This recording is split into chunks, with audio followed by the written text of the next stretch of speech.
começando a entrevista. Rodrigo Matos, vice-presidente da CBFA. Rodrigo, a gente nem se encontrou lá no jogo de tão grande que é a coisa, né? O estádio, o jogo, foi tudo super grandioso. E muita gente falou nas entrevistas que eu fiz aí ao longo do ano que foi um ano sensacional. Pelo tanto de coisas que aconteceu, acho que no começo do ano ninguém imaginava que tudo isso ia acontecer. Sim, verdade. O ano foi um ano, ele começou bem turbulento, né? Na verdade, no inío do ano, eu entrei o ano como diretor de relacionamento com confederações, aí me tornei diretor de desenvolvimento e educação, que hoje é o cargo do Robson Senna. E aí houve o caso da renúncia do Guto, né? O Guto ele renunciou e eu fiquei sem saber o que fazer, porque a renúncia chegou, pra mim, chegou por telefone, tipo, acordei com o Guto me ligando e ele me falou, olha, eu saí da confederação, já conversei com o Rogério, né? E aí me explicou, eu até falei pra ele, cara, tudo bem, tá tranquilo, eu vou ir agora. Ele falou assim, não, conversa com o Rogério e vocês vejam como vocês vão proceder. Eu já falei tudo que eu tinha que passar pra ele, ele vai reproduzir, né, o que eu falei. Eu conversei com o Rogério, foi um momento hiper turbulento. O Rogério falou, nesse momento a gente precisa de gente de confiança aqui, né, porque vai ser turbulento, a gente vai sofrer pressão e a gente precisa manter a coisa andando. Então o ano começou super turbulento, só que começou turbulento com pessoas que queriam fazer a coisa funcionar, né? Então a gente juntou, por exemplo, o Renner na diretoria administrativa, o Robson também é do Espectros, como é o Guto, né? O Robson Senna no desenvolvimento e educação. Nós temos o Thiago Amaro, que é da Federação do Rio de Janeiro de Futebol, ele é do jurídico da Federação de Futebol do Rio de Janeiro. Então a gente trouxe gente que está interessado em fazer a coisa funcionar. O Thiago eu não conhecia. O Thiago, na verdade, o Thiago, como ele é do jurídico, ele trabalha exclusivamente com questões jurídicas. Ele evita até de falar, de votar lá dentro das coisas que a gente define, entendeu? Então a gente está fazendo um trabalho agora com ele de tentar trazer o TJD já para 2018, para todos os campeonatos nacionais, né? E aí sugerir que seja feito nas federações. O Paraná já tem, o Amazonas já tem. E a gente... Minas parece que anunciou ontem que vai fazer também, isso. O Paraná foi o primeiro estado, né? E deu super certo a experiência. E segundo o Renner me contou, inclusive ele falou com o Paraná para seguir os mesmos moldes, entender e seguir os mesmos moldes, e aí a coisa fluiu, né? Acho que é de 2013 o do Paraná. O do Amazonas foi de agora e já sim, fez coisa, já entrou em ação. Sim, já está funcionando bem. É legal de entrevista porque o que eu pensei já saiu... Responde tudo, podemos... Não. Já saiu um pouco do radar. Mas o que eu queria saber agora, você está falando de jurídico e tudo mais, esse ano a gente teve a BFA e a Liga Nacional. Tá. E elas ficaram meio soltas para tomar decisões que às vezes precisava de uma instância maior para ou corroborar, ou enfim. Como que a CBFA vai agir no ano que vem? E uma outra coisa que eu acho importante, vai ter, e aí acho talvez entre o jurídico, vai ter um guideline de transferências, porque a gente no Amazonas tem, eu sempre achei estranhíssimo. Agora aqui na SPFL também tem. A SPFL tem. Então, isso é legal? A gente vai ter, assim, um guideline de transferência ou é proibido, enfim? Não, proibido não. Mas a gente tem, na verdade, por exemplo, no caso da SPFL, é algo que funciona no nível estadual. Nível, na verdade, só da SPFL. Se alguém sair da SPFL e for jogar em qualquer outro time que não seja da SPFL, ele não tem taxa nenhuma a ser paga. Hoje, isso está muito mais no nível regional do que no nível nacional. Tá? Então a gente não está gerenciando isso por enquanto. Tudo que for feito, todas as sanções aplicadas pelas federações, ônus e bônus da própria federação e dos times envolvidos. Tá? Nesse momento a gente não está cuidando disso. Na verdade, a gente está arrumando a casa para entrar em 2018 com a confederação melhor, né? mais dinâmica, mais forte, mais centrada. Então, o guideline de transferência, a gente não está trabalhando nisso ainda. Óbvio que conversando com os times, conversando com o BFA e Liga, a gente pode chegar num acordo em relação a isso, mas isso não está hoje no nosso plano para 2018. Tá? Em relação a as duas ligas, tanto a BFA quanto a Liga Brasileira, a Liga Nacional, desculpa, as entidades gerenciam o próprio campeonato. Então, o que nós fazemos é suportá-los, né, e apoiar no que for necessário. Nesse ano que passou, a BFA especificamente, tudo foi muito experimental, a gente estava com muita coisa nova, porque a gente cuidava do Campeonato Nacional, né? E deixamos na mão do Marcelo Bruno, cuidando disso, ele centralizando, né? Mas obviamente outras pessoas com ele, mas diretamente com o Marcelo Bruno, então todas as decisões ficaram a critério dele. A gente já está negociando para no próximo ano a gente ter uma gestão mista, né? Estamos conversando sobre isso, até sobre a necessidade real disso acontecer. Tá? Se não houver essa necessidade, ok, eles que sigam trabalhando, e a gente foca em coisas como seleção brasileira, seleção sub-19, enfim, o feminino que a gente quer conversar para ver se a gente traz o campeonato feminino para a confederação, coisas desse tipo. A Liga, a Liga ela vem trabalhando bem, né? Ano após ano, sem grandes problemas. Então a Liga não é novidade para a gente e, sinceramente, eu vejo com muito bons olhos a gestão da Liga hoje. Então, é tranquilo. Uma coisa que está acontecendo de bom é que a gente está trabalhando junto, né? A Liga hoje está recrutando times, porque alguns times foram cedidos do Centro-Oeste, foram cedidos para a BFA para viabilizar o campeonato do Centro-Oeste. A gente fez uma reunião, conversou sobre isso, e a Liga hoje está trazendo outros times, né? Inclusive, é possível que venha umas surpresas por aí, algumas novidades bem bacanas para a Liga nesse ano. A gente está esperando, eu não estou autorizado a divulgar, mas eu estou esperando. Mas então são mais do que 40, é isso? Talvez continue nos 40, mas talvez a gente abra novas frentes no Campeonato Nacional. A gente ainda tá vendo como é que vai ficar. Entendi. Tá, já eu fiquei meio... Será? Mas já sei o que é. Tá bom. Será? Mas vamos... Aquela parte didática que eu falei que é importante, porque em um momento do ano ficou confuso até pra gente. O que é ser BFA, BFA e a Brasil FA, que organizou o jogo lá do Brasil. Na verdade, eu te confesso que eu passei o ano inteiro falando BFA, tanto para o Campeonato Nacional quanto para a Brasil FA. Então, é confuso, não é? Eu ajudei a confundir todo mundo, tá? Eu sou culpado em parte por isso. Mas, bom, a CBFA é a confederação, é o órgão ligado à Federação Internacional, é o órgão que conversa com outros campeonatos, é o órgão que conversa com federações de outros países. E é responsável pela equipe nacional, pelas equipes nacionais. Então, a confederação, ela faz exatamente o que qualquer confederação brasileira faz, né? Então, a gente não tem... o nosso alcance é esse, assim, somos entidade máxima do futebol americano, né? E temos como obrigações o bom andamento do futebol americano no Brasil. E uma coisa que eu falo para todo mundo que eu converso, a nossa obrigação é servir. A gente serve às federações, serve aos times, serve às pessoas, para que a coisa funcione, né? Você deve ter percebido que nessa gestão, a gente está abrindo bastante. Você falava que era Kawasaki, mas não sei se é, né? Tem tantas marcas agora, mas enfim. A gente tá muito mais exposto hoje do que as gestões anteriores foram. A gente está dando muito mais a cara hoje do que as gestões anteriores foram. E a gente conversa não só com as federações, porque sempre houve conversa com a federação, mas a gente conversa com o time, a gente conversa com o jogador, né? A gente está mais próximo do futebol americano. Na verdade, hoje o futebol americano é gerido por um monte de gente que sempre esteve dentro do campo, né? Então a gente está trabalhando nesse sentido, né? Isso é verdade. Né? É verdade.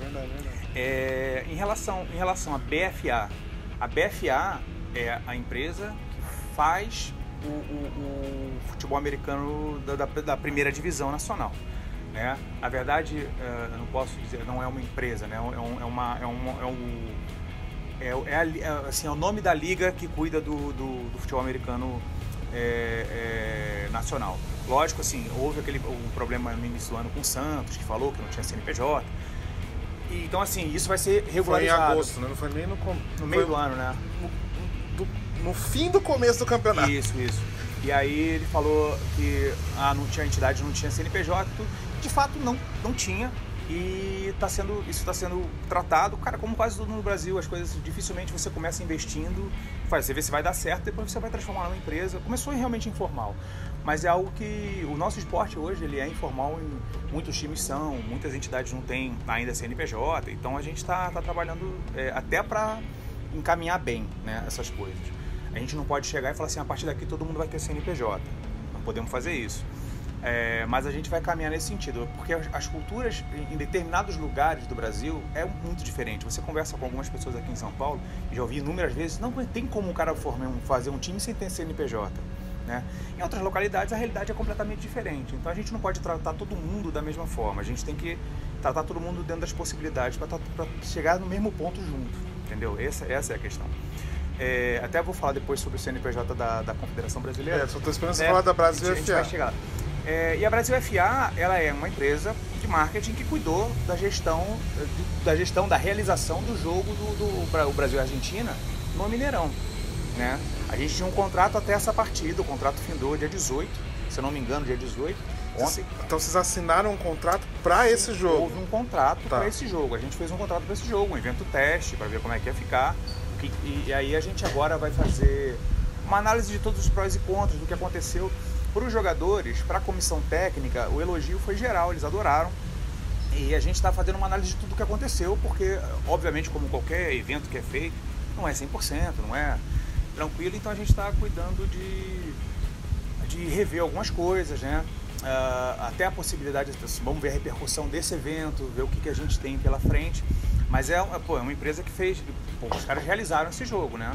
A gente trabalhou junto com eles, a gente deu suporte em algumas coisas, mas a realização, a captação de recurso, foi tudo feito pela eu acho que é o mais difícil, que é o capital. Sim, é algo que ainda é complicado no país, que a gente está indo atrás, né? Porque a gente hoje começa a ter time com lei de incentivo ao esporte, a gente vai sempre perder na preferência pelos esportes olímpicos. Né? Então, mas além disso, eu fui no... As coisas acontecem tão rápido, mas foi no ano passado, mas foi esse ano. Eu fui no 7º Brasil Rugby, Prêmio Brasil Rugby, ou algo assim.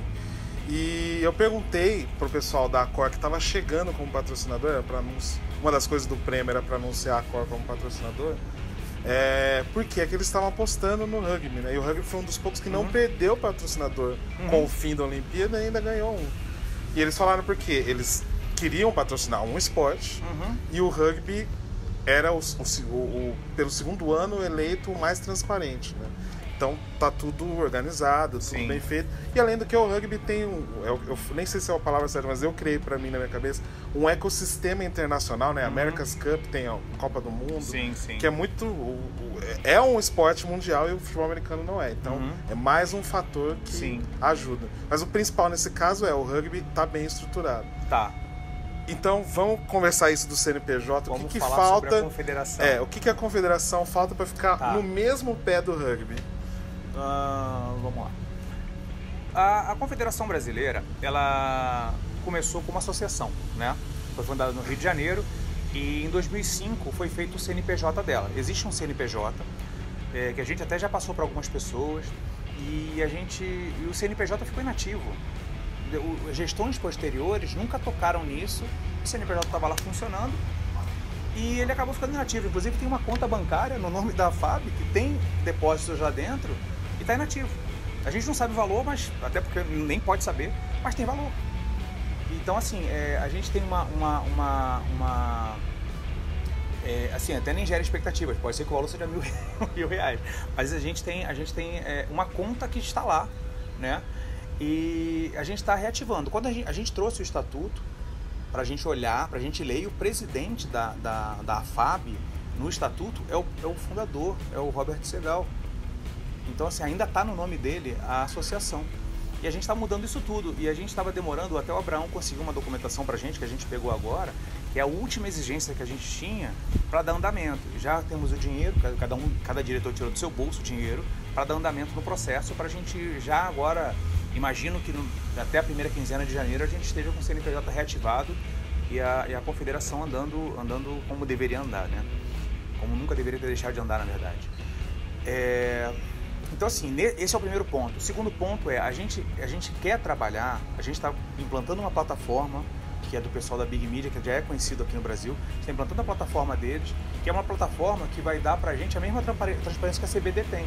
A gente vai ter no nosso site, na cara, assim, ó, quanto a gente arrecadou, quanto a gente gastou, e a gente vai, eu já, assim, quando eu conversei com o Vinícius de Barros, que é nosso diretor financeiro, eu falei pra ele, cara, já se prepara para você fazer balanço bimestral e jogar, assim, no ar uma prestação de conta bimestral, no mínimo bimestral, mostrando para todo mundo, entendeu? Porque eu não quero, e isso acontece muito, tá? Eu não quero que as pessoas tenham a impressão de que a gente está pegando dinheiro e desviando, porque aqui no Brasil as entidades, né, têm a moral falida, infelizmente, muitas entidades têm. A impressão que tem, que eu ouço muito a CBFA nem existe juridicamente. Eu acho que nem passa essa impressão, porque o que todo mundo entre aspas, né, a Rádio Peão fala não tem como captar porque não tem, não, né? Exato, ela existe juridicamente, o CNPJ está lá, e como eu falei, a gente agora tá colocando a casa em ordem. Na verdade está batalhando para colocar a casa em ordem, porque nunca foi feito, né? Então a gente está tentando dar o exemplo, né, tanto de organização quanto de transparência, que a gente quer implantar isso. A gente, como eu te falei, eu quero chegar e falar assim, olha, vai ter inscrição de 1.000 atletas, quanto é que a CBF cobra por atleta? Sei lá, R$1. São 1.000 atletas, entraram R$1.000. Está aqui, está comprovado. Os atletas, se você procurar a nossa base de atletas federados, tem a lista lá. Então você compara a lista de atletas federados com o valor que a gente está alegando que arrecadou, né? E aí você procura, seu nome, você é federado e seu nome não está lá, levanta o braço. Entende? Vai ficar mais fácil. O problema é que a gente via acontecer assim, faltava transparência, porque faltava também proximidade. Entre as regiões, você diz? Não só as regiões, mas entre as entidades mesmo. A gente tem realmente contato direto. Por exemplo, eu já tive campeonatos em que só apareceu alguém que representasse a entidade nacional na final. Entendeu? Nunca apareceu ninguém, as coisas eram sempre geridas pelas pessoas que estavam envolvidas e vão fazendo acontecer, e o time... E nunca aparecia nada da entidade. Aí quando dava algum problema, aparecia alguém da entidade falando assim, vai ser dessa forma. E a gente não quer isso, a gente quer realmente aproximar, a gente quer ajudar na arbitragem, a gente quer que a arbitragem seja feita por árbitros. Eu não vou chegar e falar o que os árbitros têm que fazer. Eu não tenho conhecimento de causa para isso. Mas quem vai decidir vai ser um árbitro. Entendeu? A gente quer trazer esses caras porque a gente quer garantir que ninguém se sinta lesado, ninguém efetivamente saia lesado, né? Então, da mesma forma, jogadores e times, a gente tá de portas abertas, a gente faz contato com todo mundo. Toda hora meu telefone tem alguém mandando uma mensagem no WhatsApp, que eu não faço ideia de como o cara conseguiu meu telefone, entendeu? E aí ele fala assim, eu sou fulano de tal time. Beleza, vamos falar.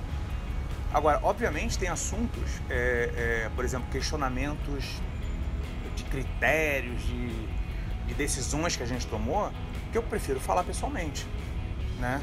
Porque aqui no Brasil não tem conversa particular, né? Você fala alguma coisa no WhatsApp, daqui a pouco isso vaza, tá no Facebook, tá não sei o quê. E tem coisas que a gente às vezes fala que interpretam como querem e acaba trazendo um dano muito grande. Então, por isso que eu prefiro conversar com as pessoas, até porque se eu falar alguma coisa que ofenda, provavelmente eu vou ficar com o olho roxo, né? Então, assim, vai ficar nítido que houve um dano, houve uma ofensa. Mas, de um modo geral, não, eu converso com todo mundo de perto justamente por causa disso. Eu fui agora a Minas, eu conversei com o Abraão, a gente teve conversas ótimas sobre o futuro de futebol americano, sabe? Eu tento fazer dessa forma. O Abraão marcou com você e foi? Então, eu encontrei o Abraão no jogo e a gente saiu dali do jogo e batemos um papo. Na verdade, a gente bateu um papo durante o jogo, né, no intervalo, e... Não, eu tô brincando porque ele marcou uma reunião, todo mundo foi, menos ele. Quando foi? Mas foi num bar, não era uma reunião oficial, tá. Nada. Era sexta-noite. Ele falou, vamos todo mundo lá. E aí ele não foi. A culpa não é minha. Não foi sua. Eu só tô brincando com ele. Com certeza. Mas eu acho que é isso, sabe? Por exemplo, na hora que a gente montou, falando da proximidade, na hora que a gente resolveu variar quem a gente ia trazer para dentro da confederação, dentre as pessoas de confiança, é óbvio que a gente tentou chamar gente de outras partes do Brasil, né? A gente tentou chamar, a gente queria compor a nossa confederação com uma pessoa de cada região, e que a gente não conseguiu por causa da instabilidade toda que teve. A gente precisava procurar rápido, e a gente, dentro do nosso círculo, a gente tentou abrir o máximo que a gente podia. Então a gente hoje tem um diretor da região norte, a gente tem um diretor da região nordeste, E não tem da Sul. Não temos da Sul, tá? E eu falei, na ocasião, eu falei assim, eu procurei, né? Inclusive eu falei com pessoas de Santa Catarina e do Paraná, falei com o Boeing, falei com alguns amigos que jogaram comigo, e eu não encontrei ninguém que estava afim. Inclusive eu chamei o Jackson Bartnick do HP, que dispensa comentários, para a diretoria jurídica, só que ele já estava envolvido até em cima com a federação e ele acabou abendando, recusando a oferta. Por isso que a gente chegou no Thiago.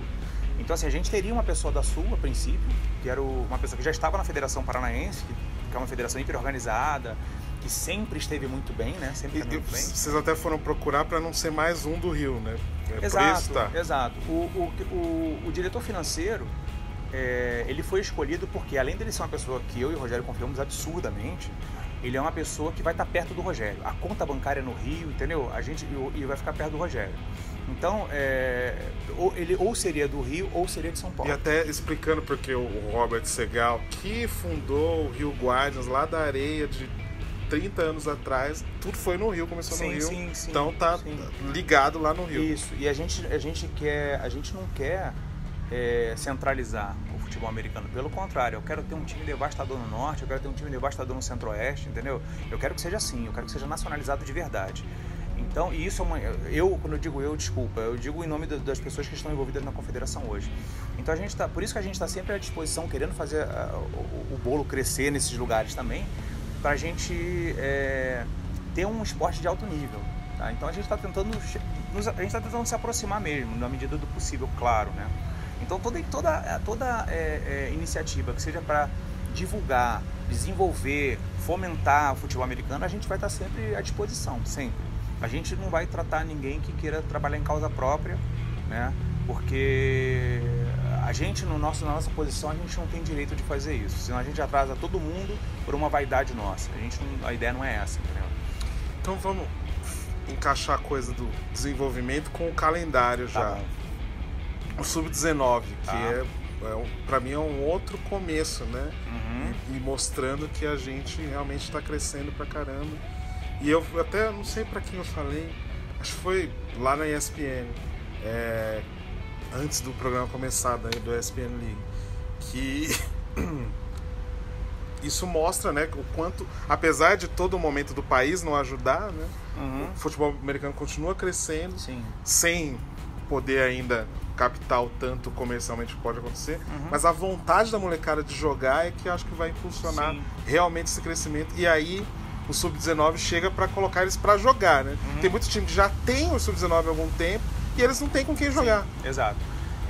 O Sub-19, o primeiro contato que eu tive com o time de base, um time de garotada, foi no Paraná, o Archers, que quem tomava conta, quem cuidava do time era o Adam Rodrigues. Deixa eu passar essa galera aí.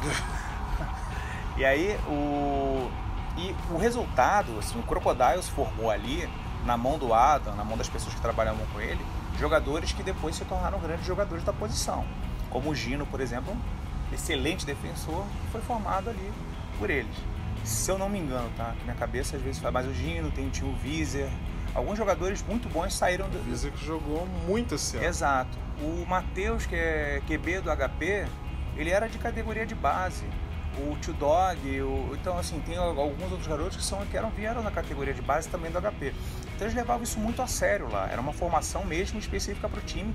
Tinha, assim, quem não tinha condição, não subia mesmo, não era uma coisa assim, não, você está pagando a escolinha? Não, eles formavam jogadores para ter condição de entrar no time.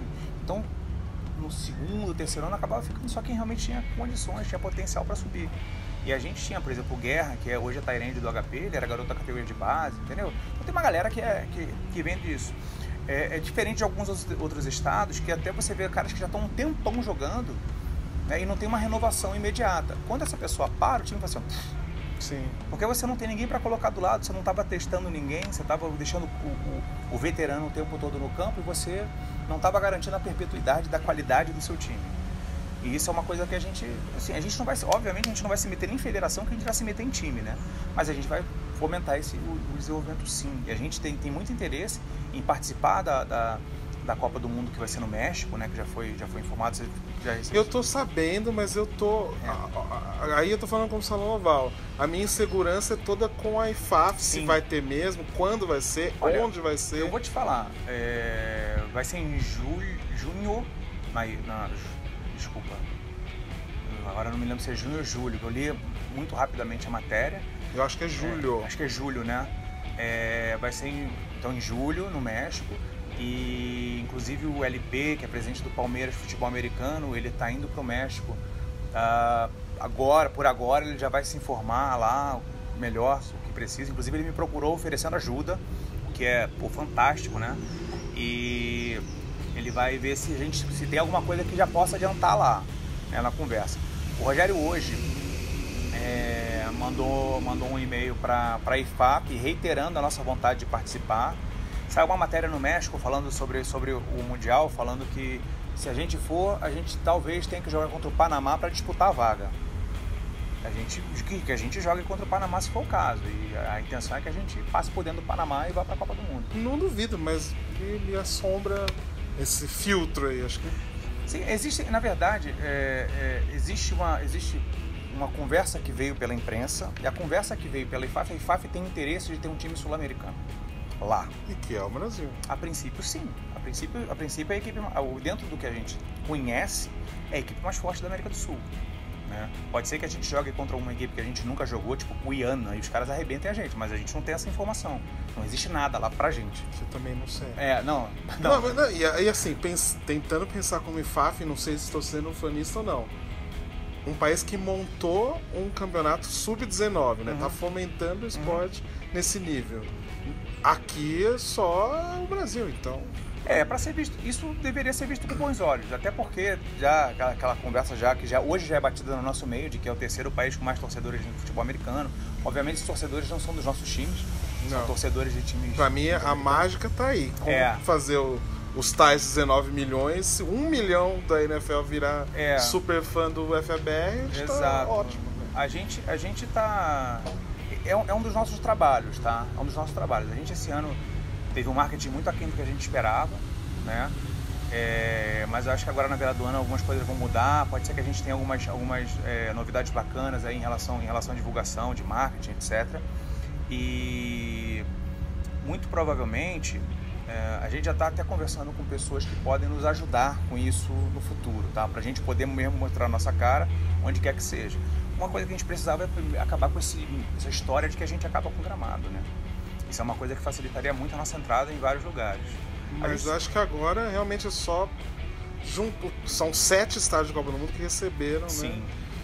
Então, fora o Independência e outros estádios grandes que não são de Copa do Mundo que já receberam. O Javari é um belíssimo estádio, não é imenso, não é uma mega arena, mas é um belíssimo estádio e recebe a SPFL. Exatamente. Né?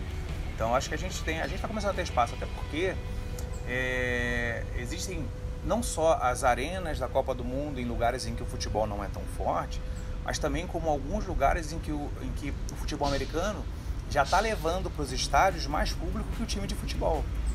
Né? Você encontra isso em alguns lugares, não é em um ou outro estado. A gente perde feio no Rio Grande do Sul, a gente perde feio, eu acho que no Rio e São Paulo e Minas. A gente perde feio para o futebol. Mas em outros lugares a gente está indo muito bem, né? Você vê em Cuiabá o que aconteceu, né? Não, Cuiabá é o primeiro exemplo. No Recife dá até para... Sim, hoje tem jogo da final da Copa Norte, hoje, não é? Do Amazonense. E do Amazonense. É o final do Amazonense hoje. Viu a imagem do estádio por cima? Vi, a foto também tá lindo, né?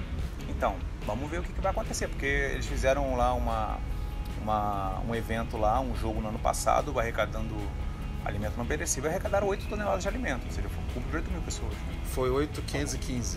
Não é? Isso é bacana, entende? Então, eu tava lá e não estou lá hoje. Eu queria estar lá também, mas eu tive que trabalhar. Mas é isso, então a gente está querendo fazer crescer. Lógico que o Sub-19, a gente não vai conseguir ter o apelo que tem o adulto. Não existe esporte, pelo menos dentro do meu conhecimento, que o Sub-19 tem mais visibilidade do que o adulto. Sabe que eu tô duvidando disso? Mas eu quero ver. No geral. O nosso Sub-19? Eu tô falando no geral, na média geral. Óbvio que não vai gerar um 8 mil pessoas, um 15 mil igual. Mas pensando até aqui em São Paulo, eu acho que se todo menino conseguir levar 2, 3 da própria família... sim. No estádio gera ali 1.500 pessoas. Pode ser. O que é um bom público. E se comparar com São Paulo, é um excelente público. Verdade.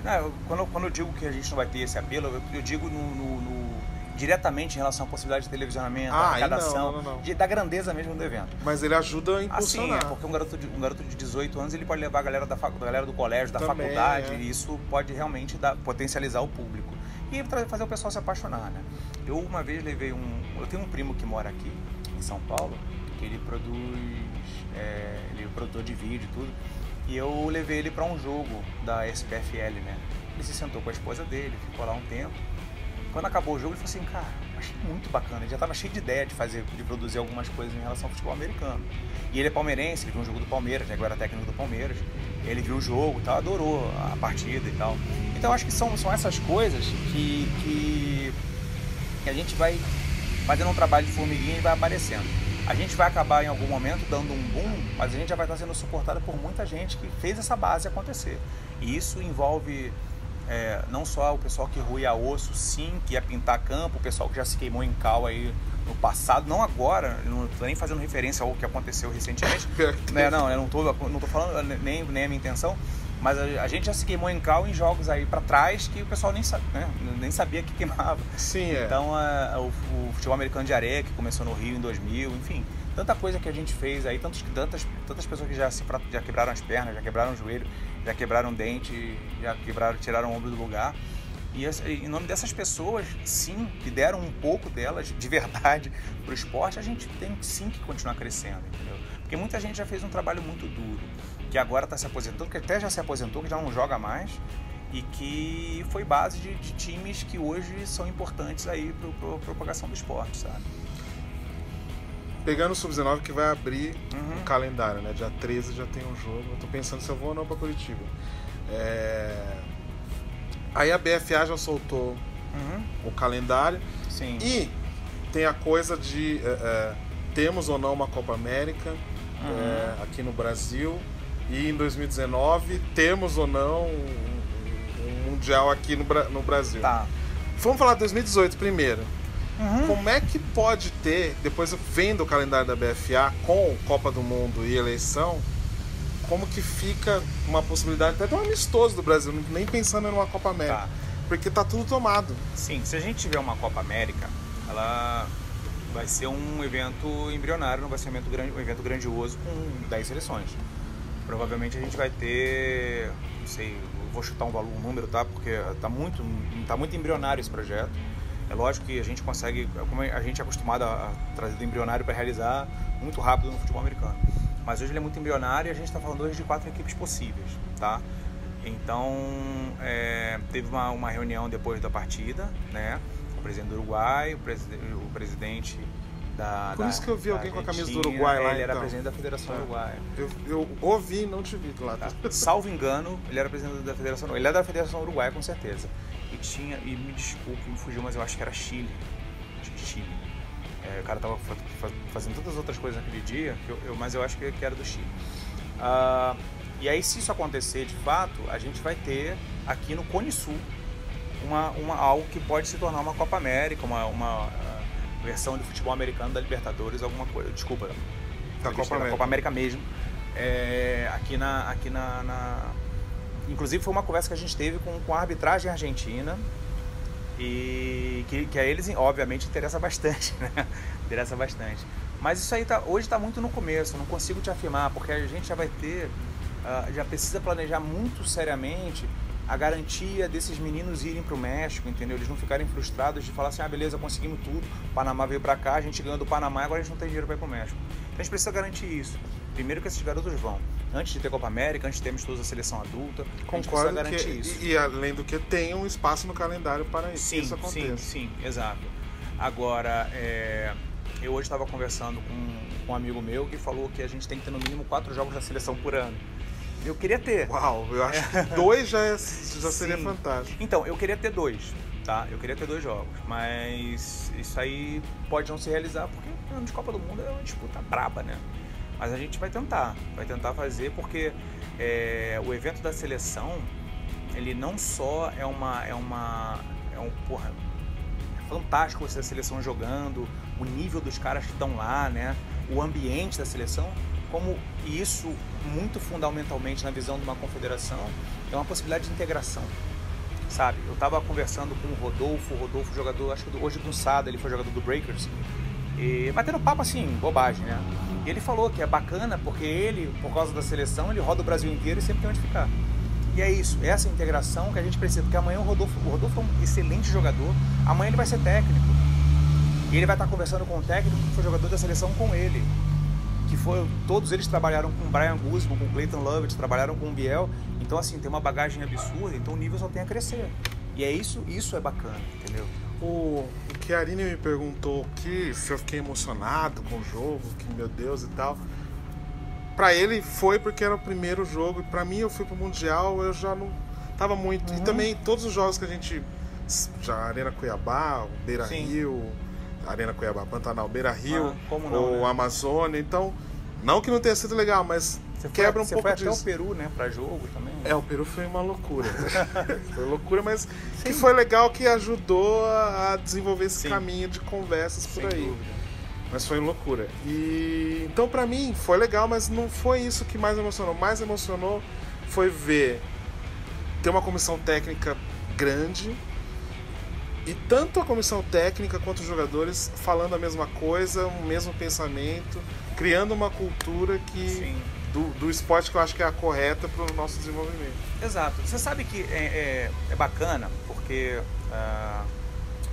o Biel, numa passagem muito rápida, ele falou assim, cara, eu tô hoje como eu queria. Eu tenho uma comissão técnica de altíssimo nível em todas as posições, com todas as posições, e realmente ele tava brabo, né? E tava, assim, o nível tava muito alto, qualquer um, é difícil você ter um nível assim ainda mais alto do que a gente tinha no cenário brasileiro, que realmente é muito bom quem estava lá. E os jogadores idem, né? E uma coisa que é bacana é que, e isso eu acho que é uma característica muito típica dos caras que realmente são os melhores, uma humildade imensa. Nossa, eu sempre falo isso também. Imensa. Tanto o Biel falando que ele não é o cara que ele mais sabe, aí você conversa com o outro, ele também acha que também não é o cara que mais sabe, e os jogadores idem. Os jogadores novatos foram super bem recebidos. O Branco veio falar comigo e falou, cara, eu fui super bem recebido aqui, parece que eu tô numa família mesmo, sabe? Então tem essa coisa dentro da seleção. É muito agradável estar perto da seleção, né? Os caras, o clima da seleção como um todo é muito bom. Então assim, a estrutura que eles tiveram, quando eu digo estrutura, agora falando sobre o número a quantidade da comissão técnica, né?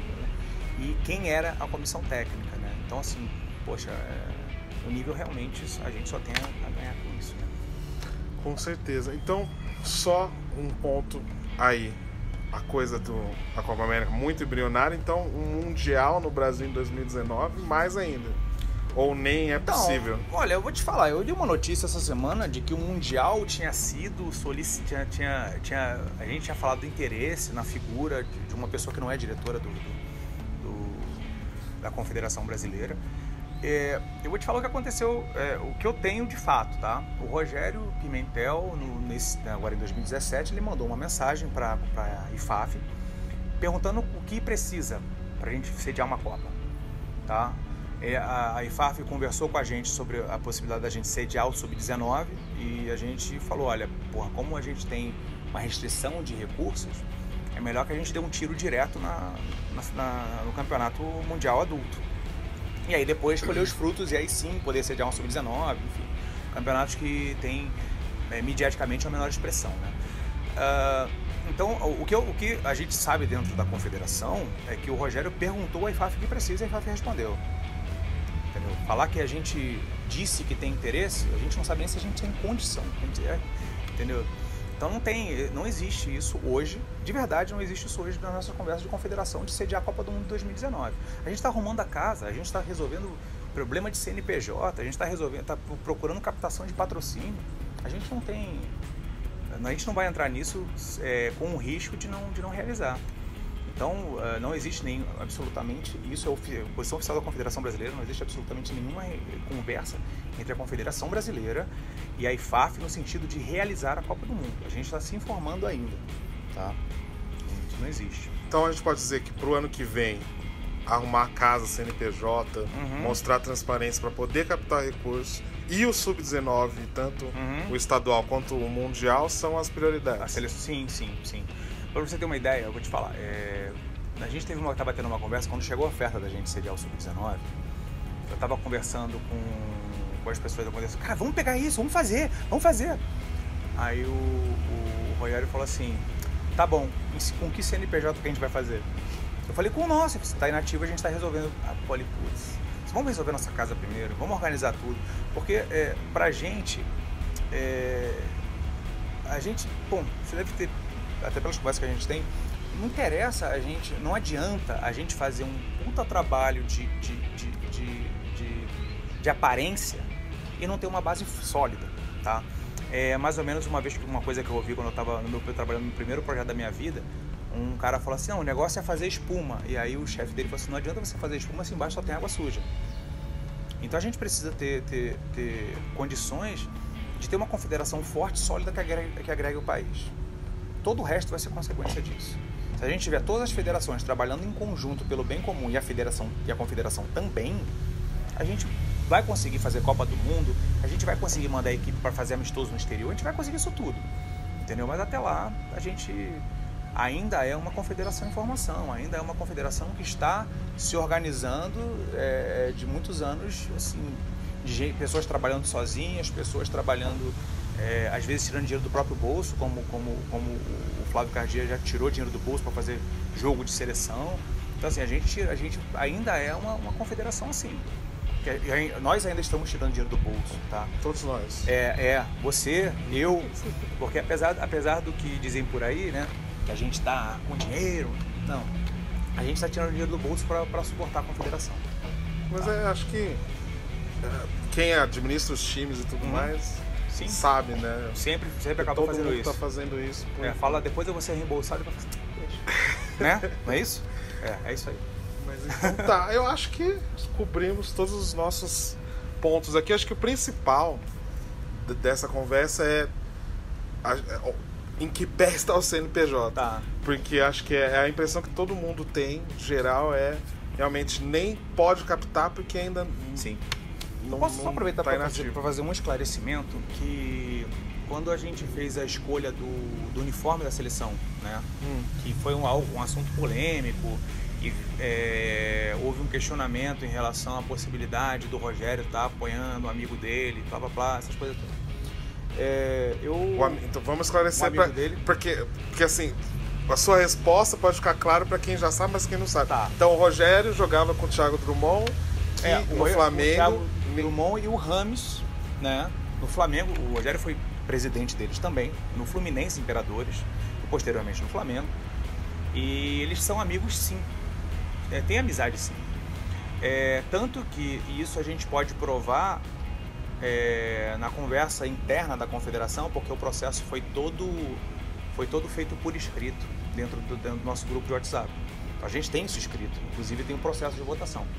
O Rogério ele passou as propostas pra gente e falou assim, eu só vou entrar para votar se for voto de Minerva, né?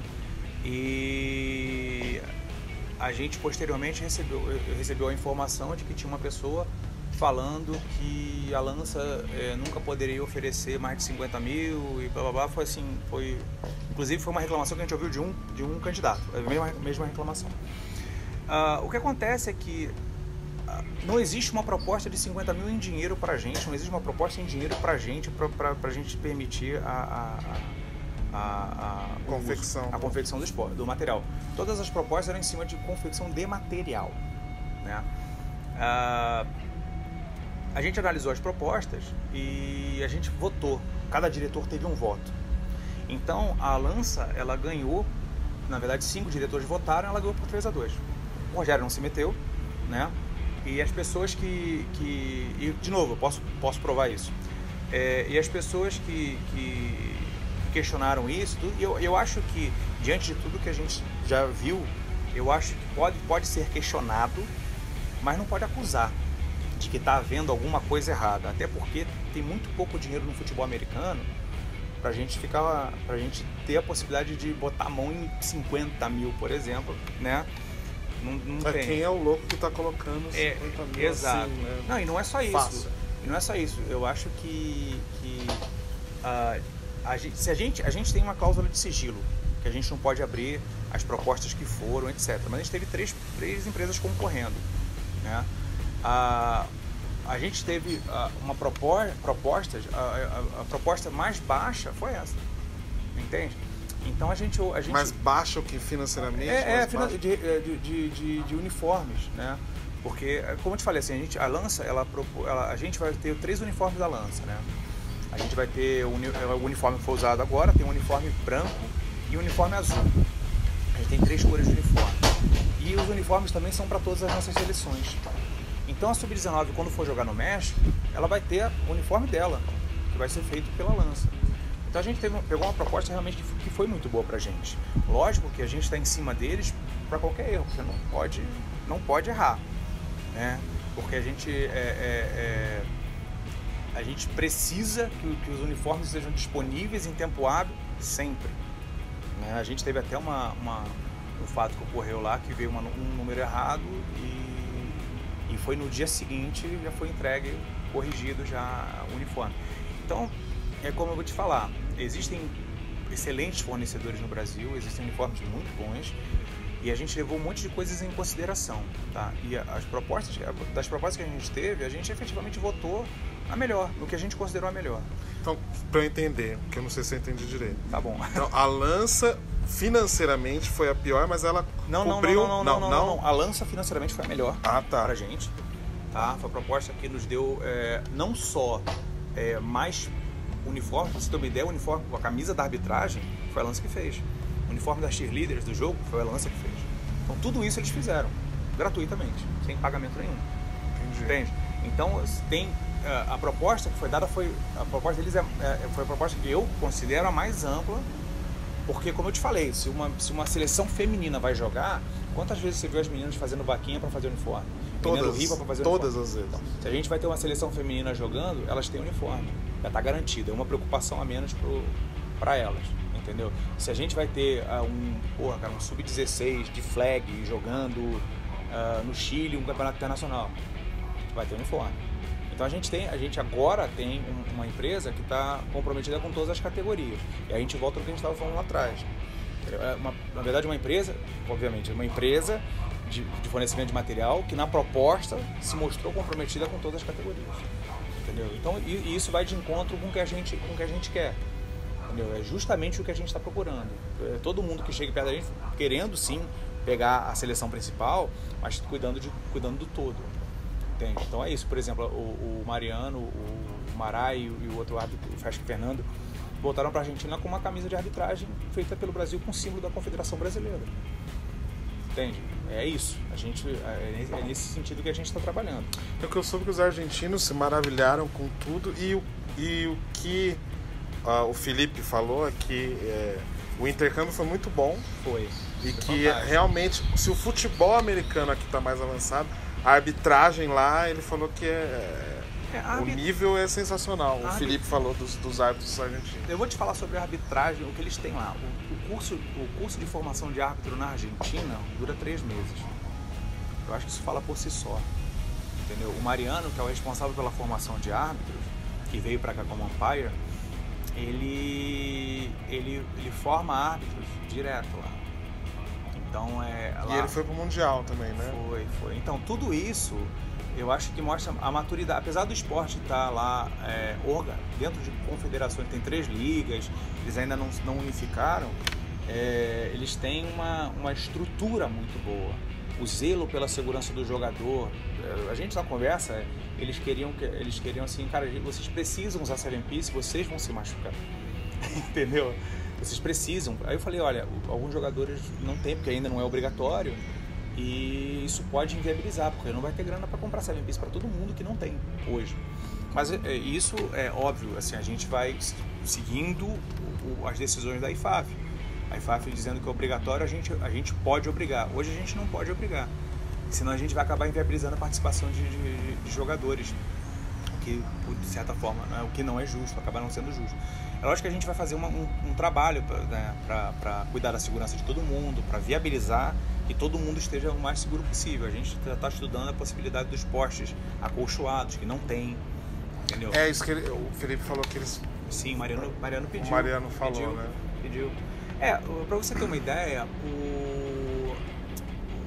o Meurer que se machucou, né? Eu falei com ele, a gente falou depois do jogo e tudo. O Meurer, quando ele se machucou, ele falou: eu nunca mais vou me esquecer a cara daquele árbitro argentino, né? Que ele foi o primeiro a chegar, afastou as pessoas, porque o Mariano, ele percebeu que foi uma fratura de fíbula e correu em cima para não deixar ele ficar mexendo a perna, que ele poderia se cortar o próprio osso. Uau! E aí ele viu que o pé girou e foi atrás, foi em cima e segurou. Disse: não, calma, segura, não contrai as pernas. E ficou assim em cima dele, pedindo para as pessoas se afastarem. Pela preparação. Exatamente. Então a gente precisa disso, né? Assim, os bons exemplos a gente precisa trazer. E o Mariano é um bom exemplo, tá?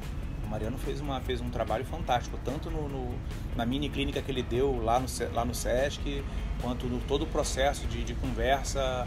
A humildade dele foi imensa, ele foi um cara fantástico mesmo, um cara que se ele se aproximar, a gente só ganha, de verdade, a gente só ganha. Foi o que o Felipe falou, quando eu fiz a entrevista, acho que um mês atrás, antes do jogo, que logo no primeiro contato ele falou: nossa, isso vai ser muito bom pra gente. Sim. A troca de ideias. Sim. Com o pessoal da Argentina. Isso. Então ficou claro todos os assuntos agora? Ficou, a gente precisa terminar porque a ideia era fazer em metade do tempo que a gente fez. Não dá, não, foi tudo relevante, então não... Mas é bom assim, quando a gente... Mas eu não fiz nenhuma entrevista que eu achei que ia fazer em tanto tempo e ficou menos tempo. Quando o papo flui. Não aconteceu. Então é isso. Acho que vai ser a última entrevista do ano, porque a gente nunca sabe o que acontece. Então, qualquer coisa você volta aí. À disposição. Então tá bom. Então, Feliz Natal pra todo mundo. Já em janeiro tem o Sub-19 e o Congresso Brasileiro de Futebol Americano. Também vai ser bem legal no fim de janeiro, aí 27 e 28. Isso. Então valeu, amigo. Obrigado. Valeu, obrigado.